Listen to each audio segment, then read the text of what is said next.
Bonjour à tous, j'espère que vous allez bien, je suis ravie de vous retrouver aujourd'hui. Alors cette vidéo s'adresse à vous, si vous êtes du signe de la Vierge, si vous êtes ascendant Vierge ou si vous avez votre signe lunaire en Vierge, quel que soit votre signe solaire. Alors, on va regarder ici maintenant l'énergie dominante ici qui vous accompagne. Le 9 de denier et le roi d'épée. Bon, alors, ici déjà c'est un mois qui fait que il y a toutes les chances pour que vous vous sentiez bien. Dans l'énergie qui vous enveloppe va vous permettre effectivement de vous sentir à l'aise.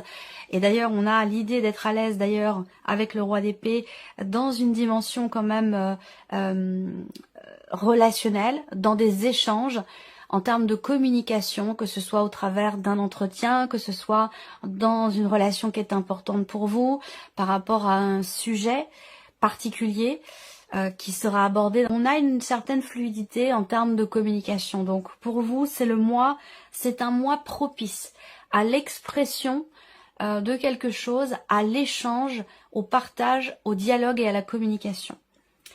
Là, on a aussi l'idée que sur un plan peut-être plus juridique, j'allais dire, administratif, tout ce qui est légal, officiel, juridique ou administratif. On a ici, avec le 9 de denier, on peut avoir un remboursement, on peut avoir... C'est un mois qui va vous apporter beaucoup, que ce soit d'ailleurs matériel ou financier. Ça peut être le cas effectivement dans le cadre d'une procédure, dans le cadre de démarches auprès d'un notaire, auprès d'un avocat, dans une démarche administrative ou juridique.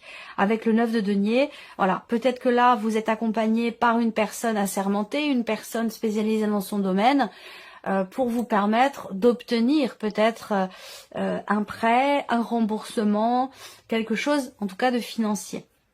Après pour d'autres, il va être question ici de s'investir. C'est un mois qui va vous permettre de vous investir relationnellement vis-à-vis des autres avec une certaine confiance puisqu'on est sur le 9 de denier, donc on se sent un petit peu, on est sur j'allais dire sur un terrain conquis, on se sent à l'aise, il y a une certaine confiance, surtout avec le roi d'épée ici, dans ce qui est exprimé. Donc c'est un mois enveloppant, c'est un mois qui vous permet d'être confiant, confiante, et de vous sentir aussi peut-être rassuré par rapport à certaines choses.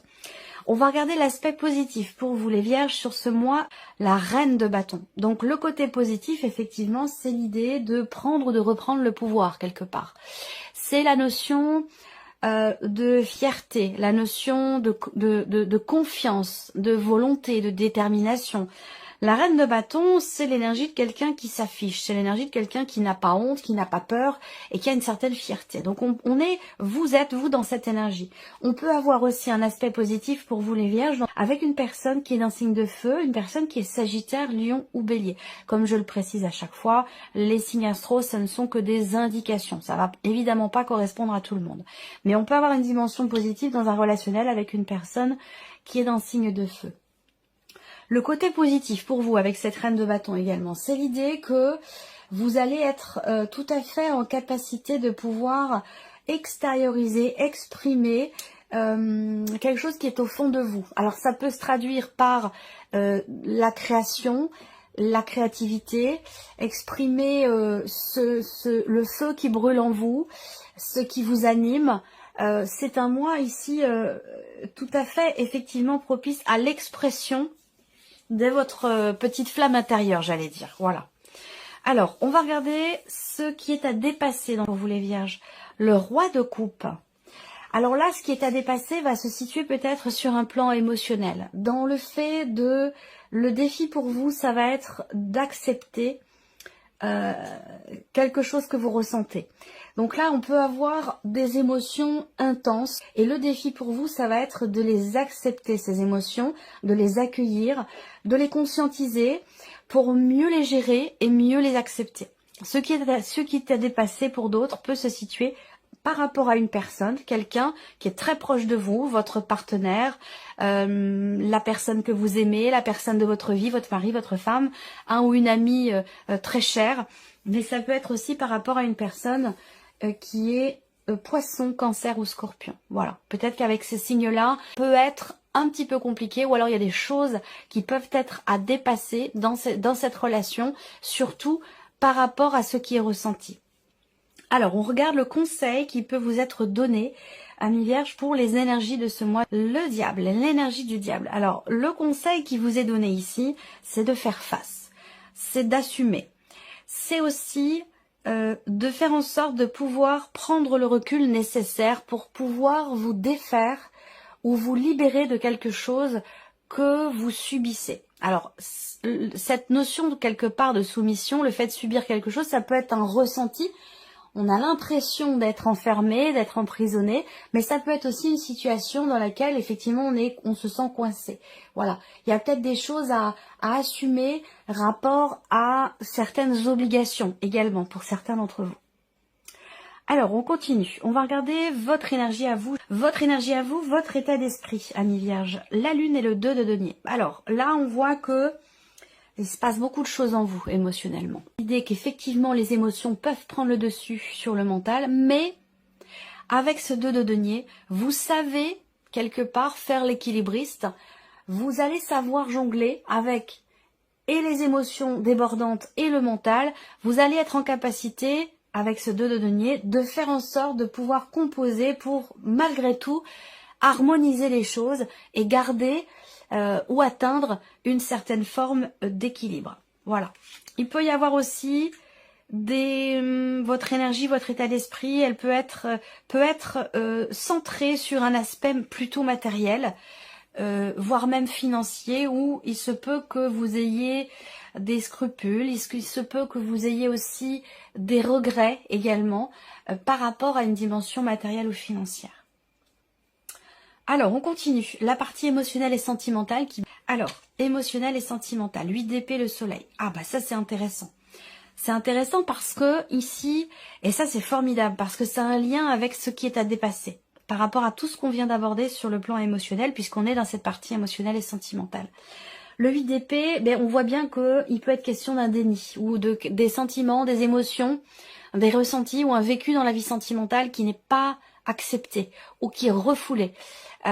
Et on voit qu'avec cette carte du soleil, justement ici, on a quelque chose qui jaillit, qui s'éclaire, qui s'illumine, qui est compris, qui est conscientisé. Donc ça a un lien, je pense, avec ce que je viens de vous dire ici, avec le roi de coupe dans ce qui est à dépasser, apprendre à appréhender ces ressentis, apprendre à les accueillir, à les accepter pour mieux les gérer. Eh bien, j'ai l'impression que c'est exactement ça qui ressort ici avec le tarot dans la partie émotionnelle et sentimentale. Donc, soit c'est ce que vous ressentez, soit c'est par rapport à un vécu avec quelqu'un qui compte énormément pour vous. C'est pas forcément amoureux. Ça peut être aussi familial ou amical. En tout cas, avec ce 8 d'épée, il y a une acceptation.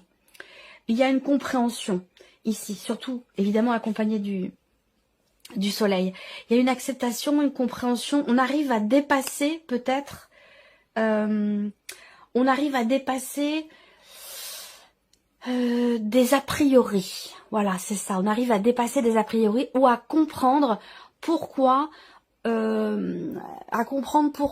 un moment donné vous avez fonctionné sur tel ou tel mode. Et avec le soleil, je pense qu'il y a une notion quelque part déjà d'amélioration, de réussite et de succès. Bien sûr, c'est l'énergie du soleil. Moi, je pense ici qu'en fait, il y a une compréhension. Il y a une compréhension et peut-être que, vous voyez, je vous ai dit dans votre énergie, débordement émotionnel, mais en même temps capacité à réajuster les choses. Voilà.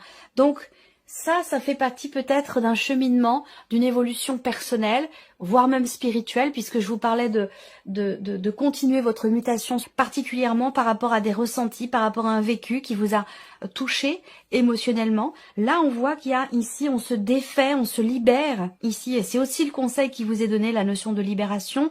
On se libère de certaines croyances que l'on avait. Il y a l'idée de retrouver aussi un état d'esprit positif, parce qu'avec le 8 d'épée, on peut avoir des paroles en soi qui ne sont pas forcément très positives, que ce soit pour soi-même, par rapport à quelqu'un, à une situation, à une relation. Avec le 8 d'épée, on est dans, voilà, j'allais dire une certaine forme de négativisme. Et là, avec le soleil, justement, on en sort, parce qu'on en prend conscience. Et du moment où on prend conscience de cela, déjà on a fait une grosse partie du chemin, et je pense qu'il y a beaucoup de choses qui peuvent être mises en lumière et comprises ce mois-ci dans ce qui est vécu au niveau de la vie sentimentale, dans un rapport, une relation importante ou dans ce qui est ressenti à l'intérieur de soi. On continue. On a la vie active et professionnelle ici. 5 d'épée, 3 de denier. Bon, alors, la vie active et professionnelle, le 5 d'épée, j'aime pas beaucoup cette carte. Elle n'est pas évidente à aborder, ou plutôt à appréhender, à accepter. Le 5 d'épée, c'est que généralement, on a des mots qui font mal, des mots qui blessent, des mots qui piquent. On peut avoir en face de soi une personne qui sait très bien où appuyer pour vous blesser, pour vous déstabiliser. Donc on a quelque chose qui n'est évidemment absolument pas constructif et qui gravite ici autour de vous dans la sphère professionnelle avec le 3 de denier. On voit qu'il y a des interactions, soit avec des personnes qui vous aident dans un projet, soit dans votre vie professionnelle, soit dans vos activités si vous ne travaillez pas. Là, avec le 5 d'épée, on est généralement face à une énergie de conflit stérile. Voilà. Donc on peut parler aussi de dualité, de contradiction systématique. Est-ce que c'est vous qui êtes dans cette énergie-là ou est-ce que c'est une personne avec laquelle vous travaillez? Ça peut être aussi votre hiérarchie. En tout cas, voilà, avec le 3 d'épée, il va être question quand même d'avoir à composer, justement, encore une fois, composer. Donc là, pour garder un équilibre, est-ce que ça vous touche émotionnellement? Ça peut avoir un rapport avec ce qui se passe dans la vie professionnelle, dans vos activités. Le 3 de denier, généralement, c'est la carte qui indique qu'on a à travailler sur quelque chose avec d'autres personnes. Donc il y a une notion d'effort mutuel ici qui est fournie. Alors est-ce que c'est l'évolution là, cet effort mutuel, de cette situation un petit peu stérile ou non constructive, en tout cas au niveau de la communication, au niveau du relationnel? Il peut y avoir peut-être, puisque je vous ai parlé de communication tout à l'heure, une amélioration dans le fait qu'ici on fournit un effort, on travaille à quelque chose, on s'investit par rapport à des personnes, par rapport à une équipe de travail aussi peut-être. Ça peut également être cela. On continue. Alors, ici le plan matériel et financier pour vous les vierges. Alors le monde et l'arcane 13, là matériellement, financièrement, on va parler ici de libération, d'aboutissement, de gros changements. On peut parler bien sûr d'héritage. Si c'est le cas, je suis pas en train de vous apprendre que vous allez hériter, mais je suis plutôt en train de vous dire que là, on arrive au bout d'une démarche, au bout d'un processus. On a une notion d'accomplissement, de finalité ici, avec une page qui se tourne. Soit un mois où effectivement il y a des dossiers qui se clôturent, des dossiers qui se terminent, qui se ferment. On peut parler aussi, pour certains d'entre vous, d'un changement de situation relativement important, matériellement, financièrement. L'arcane 13, c'est l'arcane de la transformation. Évidemment, ici, on va pas parler de mort, et si on en parlait, ce serait dans une dimension plutôt symbolique, mais on parle plutôt ici de changement important, fin de quelque chose, fin de situation, et c'est confirmé avec le monde aussi, mais dans une énergie peut-être plus lumineuse, où on a une notion effectivement de libération, d'accomplissement, de finalité. Il y a vraiment la fin d'un chapitre ici, la fin d'une procédure, d'un dossier. On est vraiment dans l'aboutissement qui mène à un changement quand même assez important. Voilà. Alors, on continue et on termine ici avec la dimension personnelle et spirituelle, votre évolution à vous, personnelle et ou spirituelle.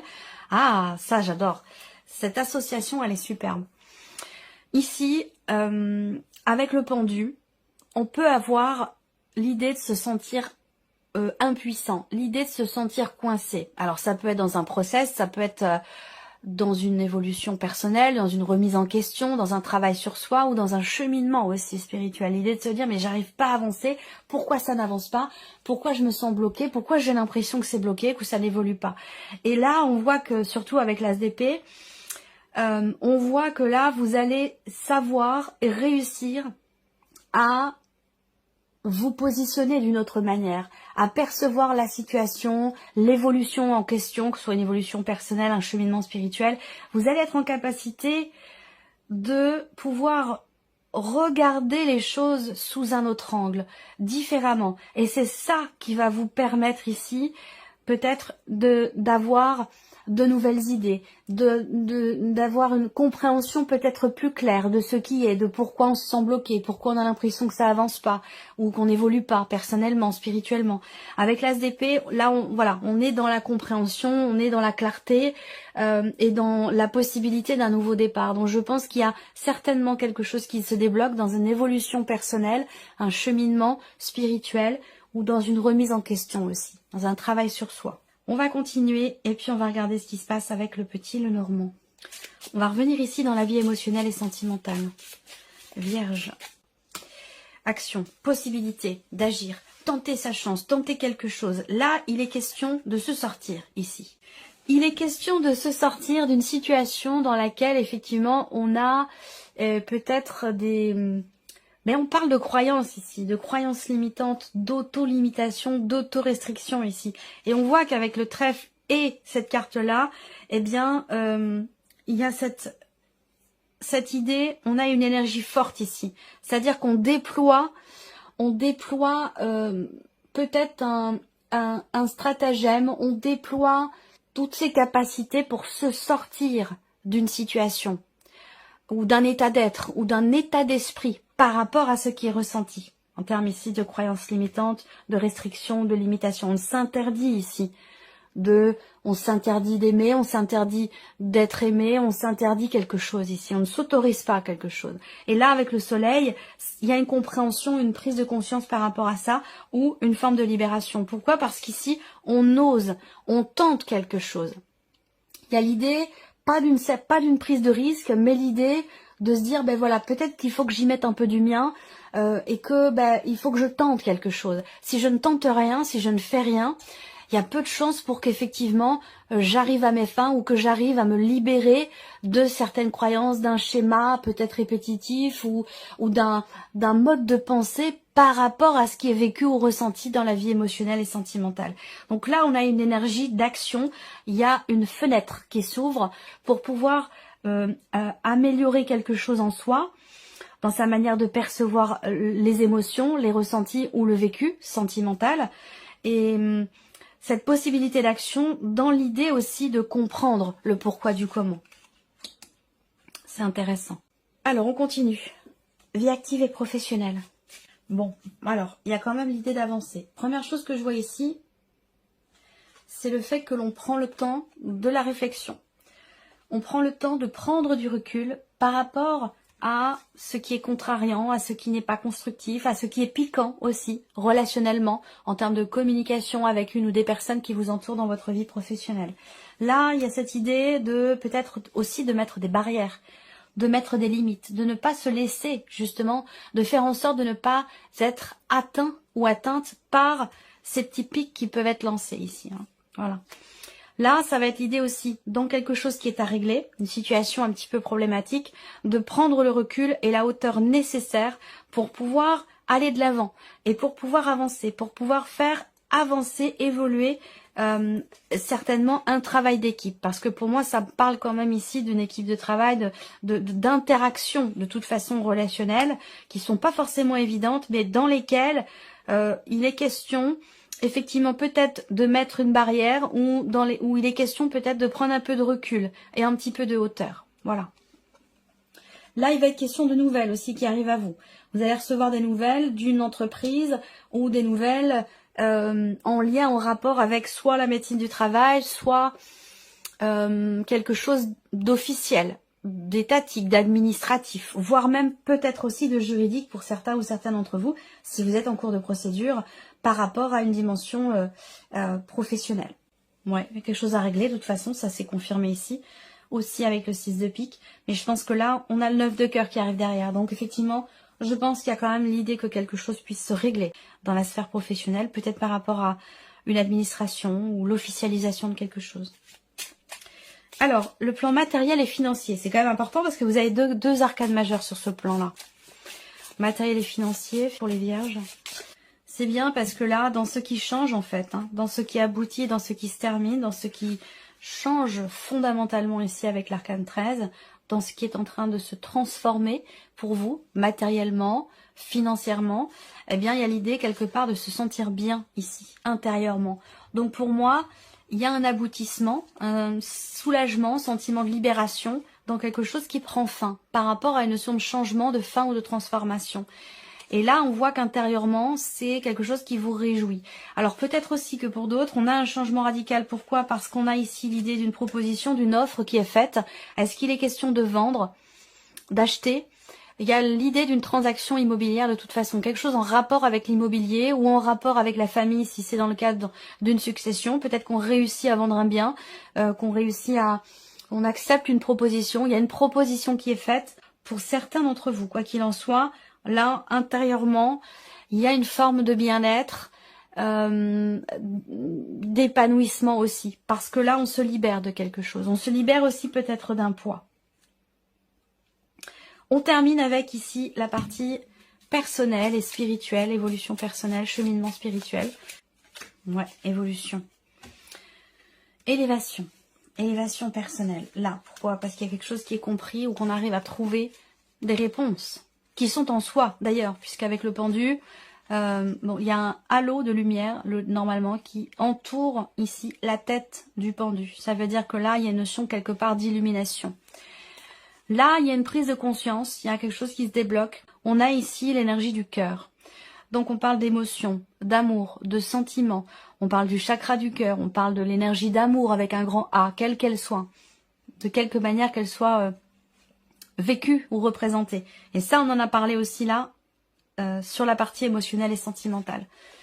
Là, on se positionne autrement. Il y a une approche différente par rapport à l'énergie d'amour. Et cette approche différente, elle est conscientisée, elle est réfléchie. Il y a une évolution ici, personnelle, parce qu'il y a ici un éclaircissement, une compréhension, l'idée aussi de se positionner, de prendre des décisions, d'agir en fait ici. Et ça rejoint ce que je disais tout à l'heure, là. Le fait de tenter quelque chose, d'agir, que si on ne fait rien, ce qui ne tente rien n'a rien. C'est un petit peu ça l'idée ici. Hein. Et j'ai l'impression que c'est en rapport avec les émotions, les sentiments, la vie sentimentale, l'amour de manière générale. On voit qu'il y a une évolution par rapport à ça. Donc ça rejoint ce que je vous ai dit ici dans cette partie-là. Pour moi, il y a bien ici la notion d'élévation, la notion de changement, la notion, l'énergie de nouveauté ici. Une énergie nouvelle par rapport à l'aspect émotionnel, par rapport à l'énergie du cœur, l'énergie d'amour de manière générale. Vous avez quand même un beau tirage qui est très intense, mais voilà, je pense qu'il y a un chemin, un cheminement qui continue de se poursuivre pour vous les vierges. Voilà pour vous, j'espère que cette vidéo vous a plu, que ce tirage résonne en vous. Je vous remercie de votre présence, de votre fidélité. Merci pour votre écoute, pour ce partage. Et on se dit à très vite pour les prochaines vidéos. Au revoir. Au revoir.